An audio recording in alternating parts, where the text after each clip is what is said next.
نحمده ونصلي على رسوله الکریم اما بعد۔ ترجمے والے قرآن پاک کا صفحہ نمبر 836، 23واں پارہ سورہ صافات، دوسرا رکوع، آیت نمبر 35 تا 40۔ اعوذ باللہ من الشیطان الرجیم، بسم اللہ الرحمن الرحیم۔ انہم كانوا اذا قیل لهم لا الہ الا اللہ یستکبرون ویقولون ائنا لتارکو آلہتنا لشاعر مجنون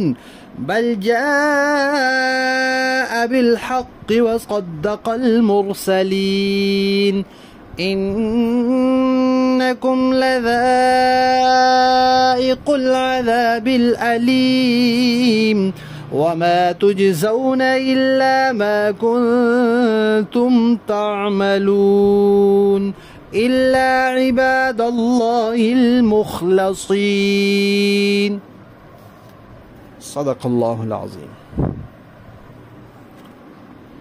پچھلی آیات سے اس بات کا تذکرہ چل رہا ہے کہ مشرکین کو اور مجرمین کو اکٹھا کر کے ان سے کہا جائے گا کہ تم تو کہتے تھے کہ ہم ایک دوسرے کی مدد کرنے والے ہیں،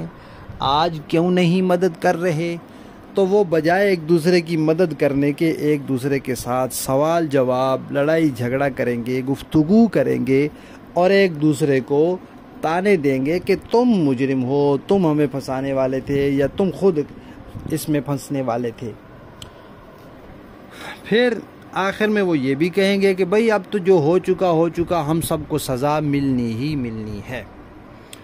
اللہ تعالیٰ فرما رہے ہیں کہ یہ لوگ دنیا میں انہوں نے جو وقت گزارا وہ اس طرح کہ توحید کو بھی نہیں مانتے تھے، رسالت کا اقرار بھی نہیں کرتے تھے، اور بہت سے تھے جو قیامت کو بھی نہیں مانتے تھے۔ توحید ہو، رسالت ہو، قیامت ہو، یہ اسلام کے بنیادی عقیدے ہیں، ان کو ضروریات دین کہا جاتا ہے۔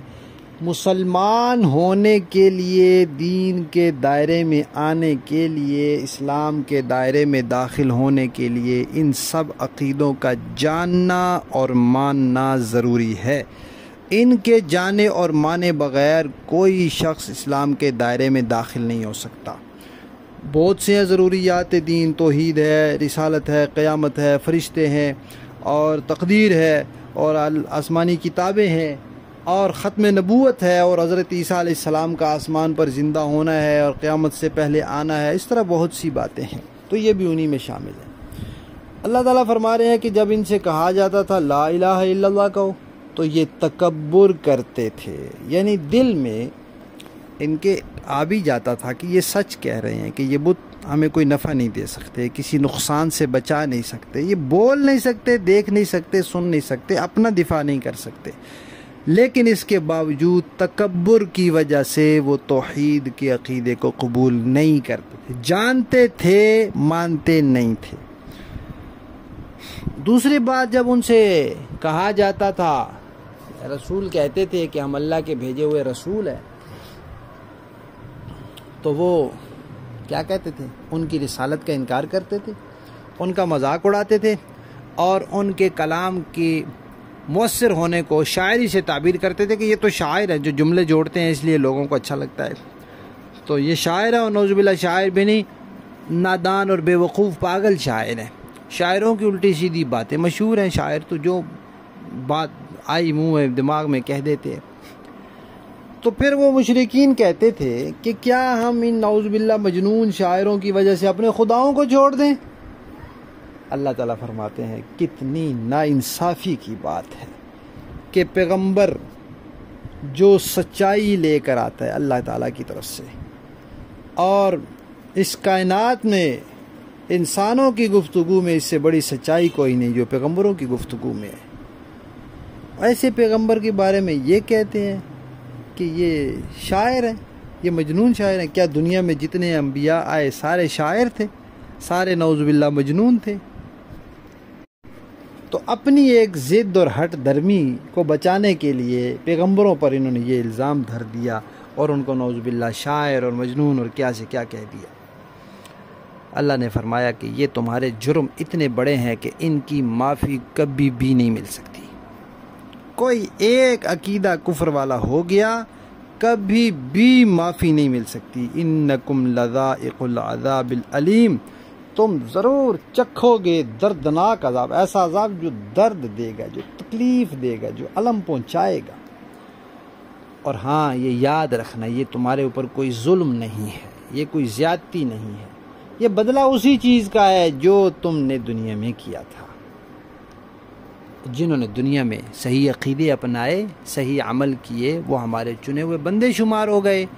تو ان کے لیے کوئی عذاب نہیں، ان کے لیے کوئی تکلیف نہیں، ان کے لیے دوزخ نہیں، ان کے لیے تو راحتیں ہیں، جنت ہے، آسائشیں ہیں، آرام ہے۔ لفظی معنی دیکھیے، انہم، بے شک یہ لوگ، کانو تھے، اذا جب، قیلا کہا جاتا تھا، لہم ان سے، لا الہ الا اللہ، کہ اللہ کے سوا کوئی معبود نہیں،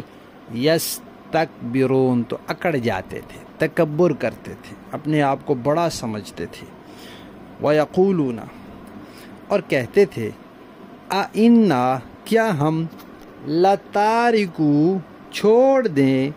آلِہَتِنَا، اپنے خداؤں کو، لِشَاعِرٍ، ایک شاعر کی خاطر، مجنون جو دیوانہ ہے۔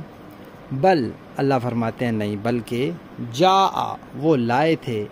بالحق، سچ لے کر آئے تھے، وصدق المرسلین، اور سب پیغمبروں کی انہوں نے تصدیق بھی کی تھی۔ انکم،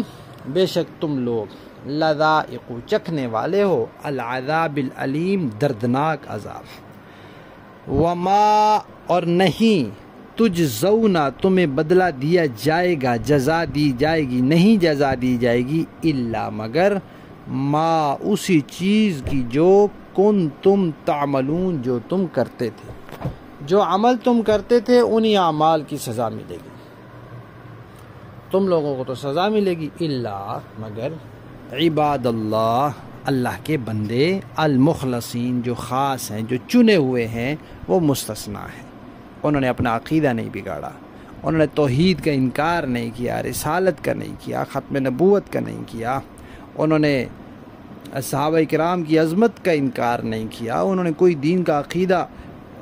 جو عقیدہ دین کا تھا انہوں نے اپنایا، عقیدہ صحیح رہا، عمل ان کا ٹھیک رہا، وہ آج ہمارے خاص بندوں میں شامل ہے۔ با محاورہ دیکھیں جی، انہم کانوا اذا قیل لهم لا الہ الا اللہ یستکبرون، ان کا یہ حال تھا کہ جب ان سے یہ کہا جاتا کہ اللہ کے سوا کوئی معبود نہیں ہے تو یہ اکڑ دکھاتے تھے، وَيَقُولُونَ أَإِنَّا لَتَارِكُو آلِهَتِنَا لِشَاعِرٍ مَجْنُونَ، اور یہ کہا کرتے تھے کہ کیا ہم ایسے ہیں کہ ایک دیوانے شاعر کی وجہ سے اپنے معبودوں کو چھوڑ بیٹھیں، بل جاء بالحق وصدق المرسلین، حالانکہ وہ پیغمبر صلی اللہ علیہ وسلم حق لے کر آئے تھے اور انہوں نے دوسرے پیغمبروں کی تصدیق کی تھی۔ انکم لذائق العذاب العلیم، چنانچہ ان کافروں سے کہا جائے گا کہ تم سب کو دردناک عذاب کا مزہ چکھنا ہوگا، وما تجزون الا ما کنتم تعملون، اور تمہیں کسی اور بات کا نہیں، خود تمہارے اعمال کا بدلہ دیا جائے گا، الا عباد اللہ المخلصین، البتہ جو اللہ کے برگزیدہ بندے ہیں وہ مستثنیٰ ہوں گے۔ صدق اللہ۔